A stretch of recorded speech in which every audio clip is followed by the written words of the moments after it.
Hello, fellow Illumineers. This is a super fanboy guy. And this is actually going to be my first deck profile video for Lorcana. So I'm kind of excited to go over this list with everybody. For some of you that don't know what my channel is about, or maybe you're stumbling on my channel for the first time, first of all, let me say welcome.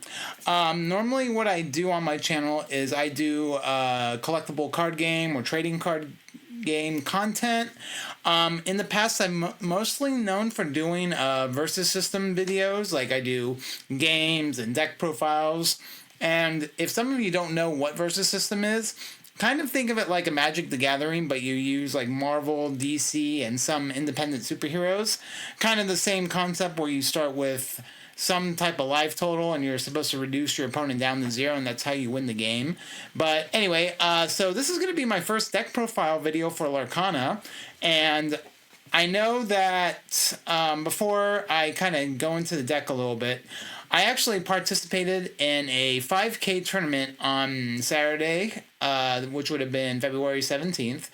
And I was fortunate enough to go top 4 with this deck. We ended up splitting the top 4, so technically I guess I got first, second, third, and fourth place, if you want to think of it like that. But I know I met a lot of people, fellow Lorcana players, and met a lot of people that have like Instagram and YouTube, and met a lot of people from the community. So it was really nice to kind of play in this event. And it was super awesome to, meet so many people who subscribe to my channel and, meet a bunch of new friends. And it was a great experience, winning. Well, not winning, but placing really well in the tournament was definitely a highlight of the whole event. And actually, I've been playing card games for quite a while now. I would say since I was 14 years old. And I've always been to competitive Magic events, Yu-Gi-Oh! Events. And I've never made it so far to a top 4 before. So this is exciting. This is the first time I ever placed well in a competitive event. And it happens to be Lorcana, which is also cool. And I know the game has been around since August of last year, and it's taking a little time to build up popularity. And obviously, a lot of the problems were with the game is the supply of the cards was very limited, and they didn't print much of the set in the beginning. But now I think they've kind of fixed those issues. So a lot more cards are being accessible to everybody, and there's a lot of more players playing the game, which is great. But anyway, I kind of babbled long enough, so let's kind of talk about my deck. So I know I played the hated Ruby Amethyst deck, but I played the deck a little bit differently. I played a more aggressive build, and I decided to play a more aggressive build for this particular event because I anticipated the metagame was going to be mostly the Ruby control decks, which I did play a lot of those decks in the tournament. And I just decided to go with this build. And so I just kind of want to talk over the deck really quick and like why I made some of the choices that I made for it. So I'm just going to go and just talk into it. I won't go over all the cards of why I ran X copy of this card and X copy of this card, because you guys can probably already see on the screen right here that this shows the quantity of cards that I ran in the deck. But one thing that you're probably looking at this deck, and the first thing I want to talk about is why am I running 2 copies of this Archimedes? Well, there's actually a few good reasons why I decided to play this. I think out of all the decks in the tournament, I was probably the only person playing Archimedes. And the reason why I decided to play him is because I felt that having the extra power or the extra attack, I forget what they call it in Lorcana, was good in taking out cards like 1-drop Cinderella or any cards that were just like 2 willpower.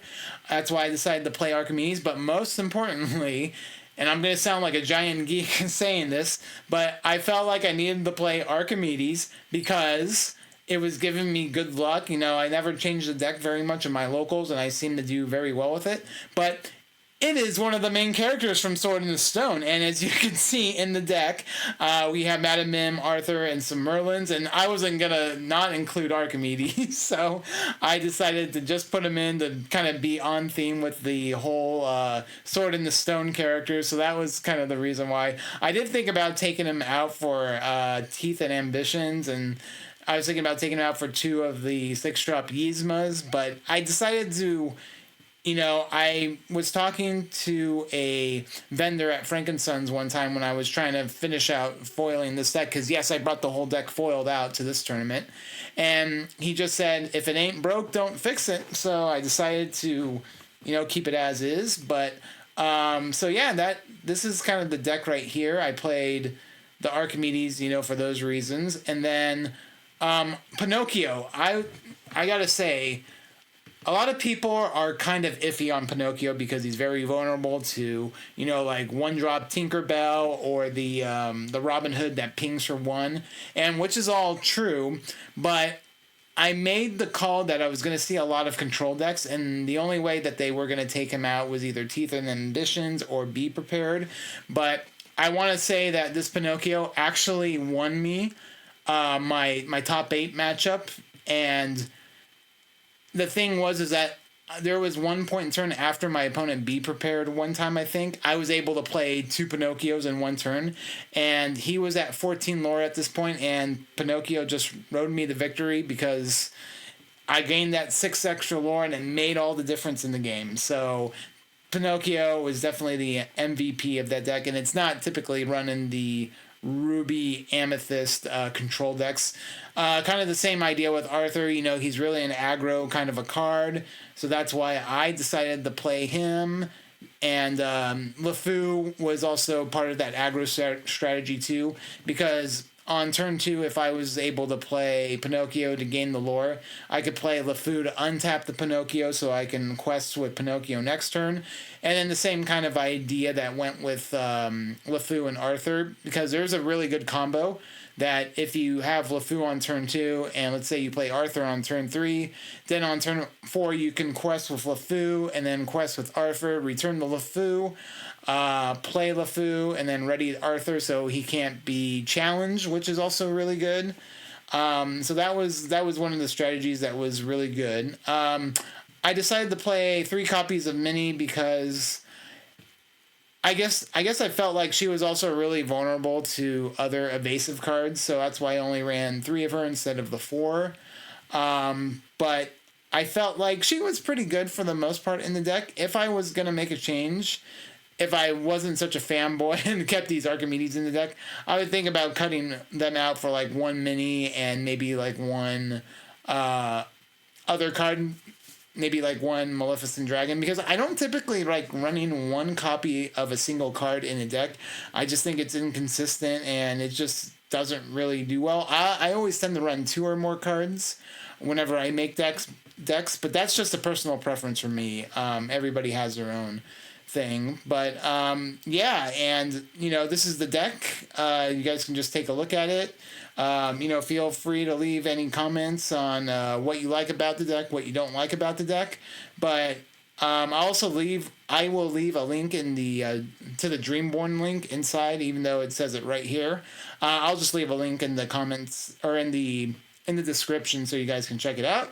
But that is the deck that I played with, and yeah, I think I'm gonna just keep this one short and sweet. So also, if you guys are new to the channel, don't forget to subscribe and like this video, and any feedback on my content is always appreciated, whether it's through comments on YouTube, through social media, on Instagram or Facebook, and I will put links to all my social media in the description, so if you want to follow me there, feel free to do so, and I think that'll do it. So thanks for watching, and one more thing. So I forgot to mention that I did take some notes of all the rounds that I played in this tournament, and I will be doing kind of like a tournament report on YouTube. It'll probably take me a little bit longer, maybe in the next couple of days, to get that one up, but so make sure to look forward to that. if you guys are interested to know what my results were in the tournament, I'm definitely going to be doing a video on that. But yeah, so that's about it. I'm going to say we're going to be done with this video. So thanks again for all the support, and I guess I'll see you all next time.